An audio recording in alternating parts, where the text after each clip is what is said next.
ओ जीवन की मृग मरु मरीचिका,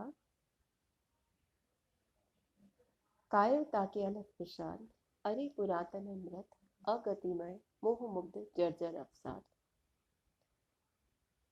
मनु मरु मरीचिका, मृग तृष्णा, मिथ्या जलाभास, पुरातन अमृत, देवताओं की अमरता की भावना, विषाद, दुख, उदासी, अलस, आलस्य। मनु यहाँ पर देवों की उस पुरानी अमरता की भावना को घृणा की दृष्टि से देखते हुए कहते हैं कि देवों का सर्वनाश करने वाली अमरता की प्राचीन भावना, तेरे ही कारण देवों का जीवन मृत तृष्णा के तुल्य हो गया था। ओ जीवन की मरु मरीचिका, कायरता के अलस विषाद। वो कहते हैं कि हे अमरता की भावना, तेरे ही कारण देवताओं का जीवन मृत तृष्णा के समान हो गया था। जिस प्रकार प्यासा हिरण मरुस्थल में सूर्य की किरणों से उत्पन्न होने वाले मिथ्या जल के पीछे पागल सा दौड़ता रहता है, वैसे ही देवता भी अधिकाधिक सुखों की लालसा में और नवीन सुखों को प्राप्त करने की आशा में निरंतर विषय वासना में प्रवृत्त हुए रहते थे।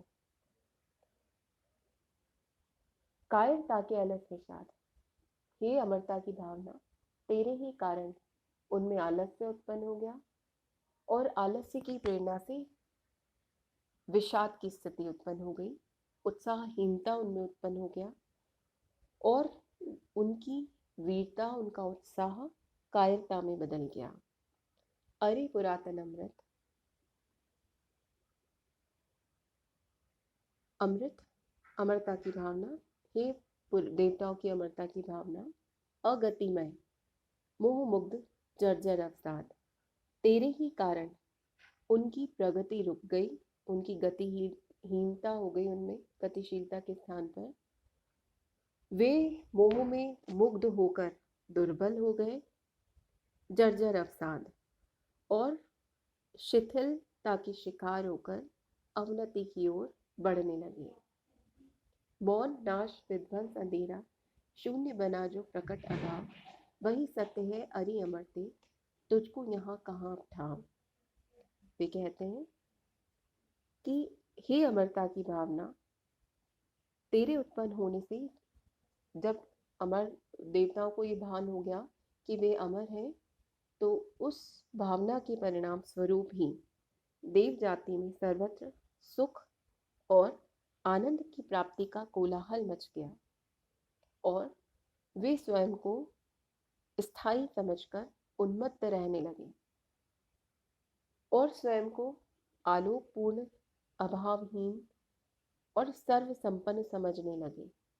परंतु जब प्रलय की स्थिति उत्पन्न हुई और उनका सब सुख तिरोहित हो गया, जीवन नष्ट हो गया, तब उन्हें समझ में आया कि अमरते, तेरे द्वारा उत्पन्न होने वाला यह वो जो आनंद का कोलाहल था, वह सत्य नहीं था। परंतु आज मृत्यु के कारण ये जो उत्पन्न मौन अवस्था है, वह सत्य है। विनाश सत्य है, विध्वंस सत्य है और निरंतर वर्षा और प्रलय के कारण जो अंधकार उत्पन्न हुआ है और उस सब अंधकार के कारण जो शून्य स्थितियां हैं, वह सत्य है।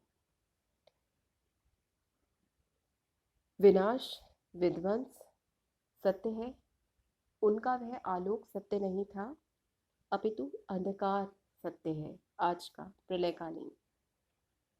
उनकी वह अभावहीनता सत्य नहीं थी, वरन यह अभाव सत्य है जो आज शून्य बनकर सर्वत्र व्याप्त हो रहा है।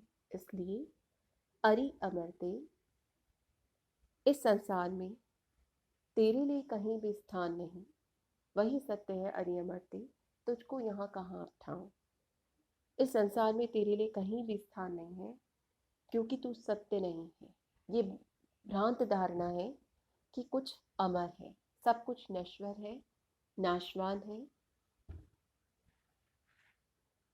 इसलिए तेरा कोई अस्तित्व नहीं है, तेरा अस्तित्व सत्य नहीं।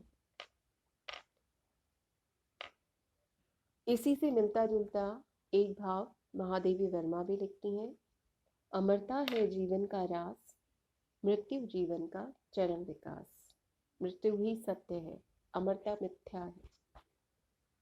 मृत्यु अरि चिर निद्रे, तेरा अंक हिमानी सा शीतल। तू अनंत में लहर बनाती, काल जलधि की सी हलचल। मनु अमरता के विपरीत मृत्यु को संबोधित करते हुए कहते हैं, अरे मृत्यु, तू दीर्घ काल तक सुलाने वाली नींद है और तेरा अंक हिमानी सा शीतल। तेरी गोद बर्फ के ढेर के समान शीतलता और शांति प्रदान करने वाली है।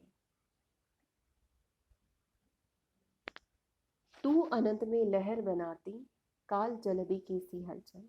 तू प्रत्येक युग में अखिल विश्व के अंतर्गत पदार्थों का क्रम क्रम से विनाश करती हुई ऐसी हलचल पैदा करती है जैसी कि समुद्र में लहरों के कारण होती है।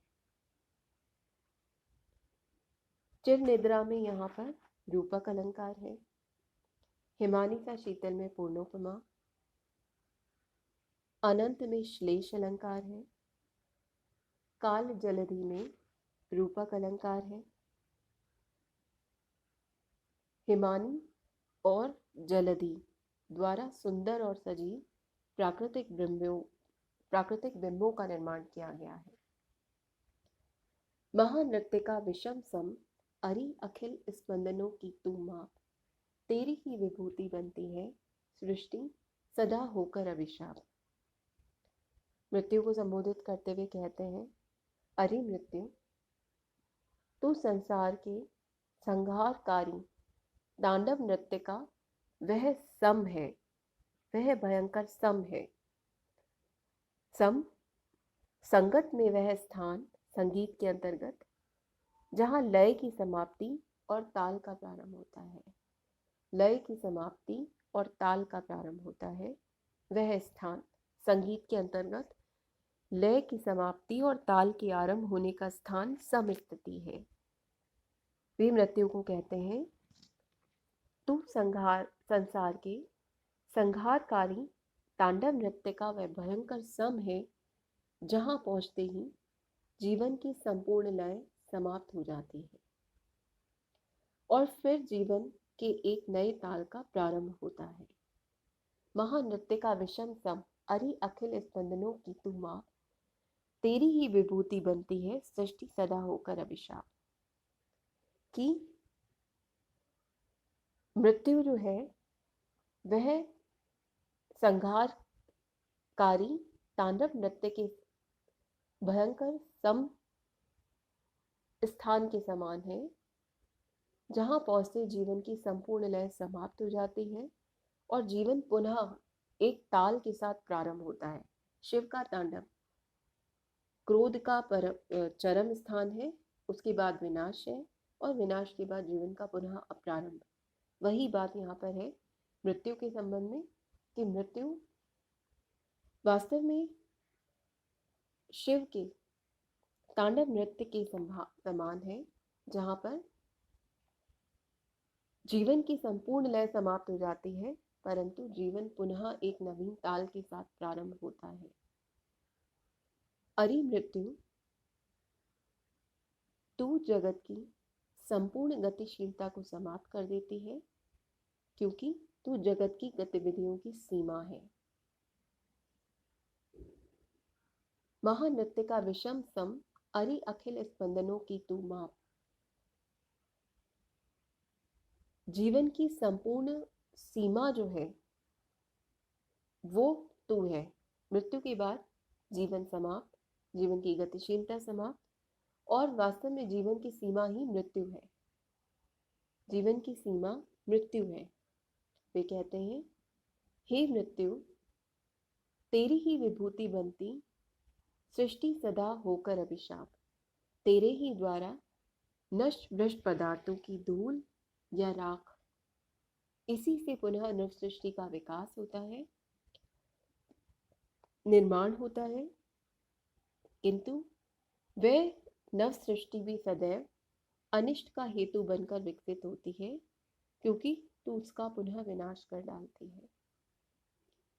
ठीक है, मृत्यु में ही यह सामर्थ्य है कि वह जीवन की उत्पत्ति का कारण भी होगी, नवीन जीवन की, और पुनः उस जीवन के विनाश का और पुनः नवीन जीवन की उत्पत्ति का कारण मृत्यु ही होगी।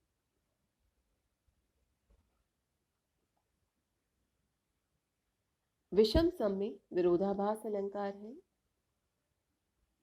विषम सम और माप कहकर यहाँ पर रूपक अलंकार का भी प्रयोग कवि ने किया है। अंधकार के अट्ठाहसी मुखरित सतत चिरंतन सत्य, छिपी सृष्टि के कण कण में तू, यह सुंदर रहस्य है नित्य। कवि कहते हैं अट्ठास, जोर जोर से हंसना, ठाके लगा के।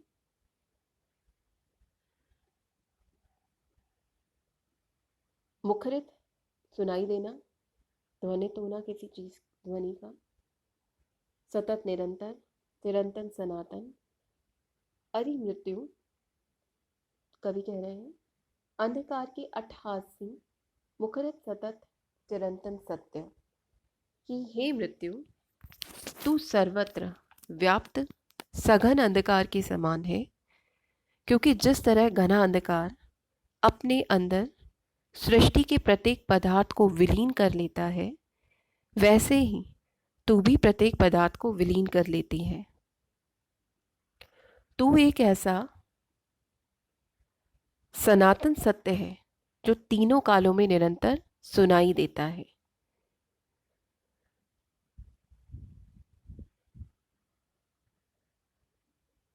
क्योंकि तेरा अस्तित्व सदैव रहता है। छिपी सृष्टि के कण कण में तू यह सुंदर रहस्य है नित्य। तू सृष्टि के प्रत्येक कण में छिपी हुई है और अवसर आते ही सृष्टि को नष्ट करके उसे पुनः नया रूप देती है और उसमें पुनः अपना स्थान बना लेती है। तेरा ये सुंदर रहस्य धरती पर सृष्टि में सदैव विद्यमान रहता है। तो जीवन सत्य है, मृत्यु सत्य है, अमरता मिथ्या है।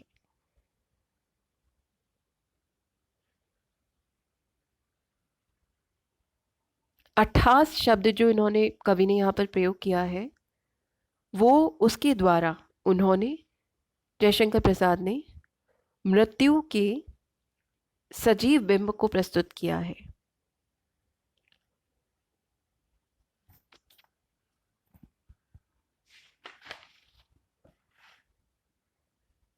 जीवन तेरा शुद्ध अंश है, व्यक्त नील घनमाला में, सौदामणि संधि सा सुंदर, क्षण भर रहा उजाला में।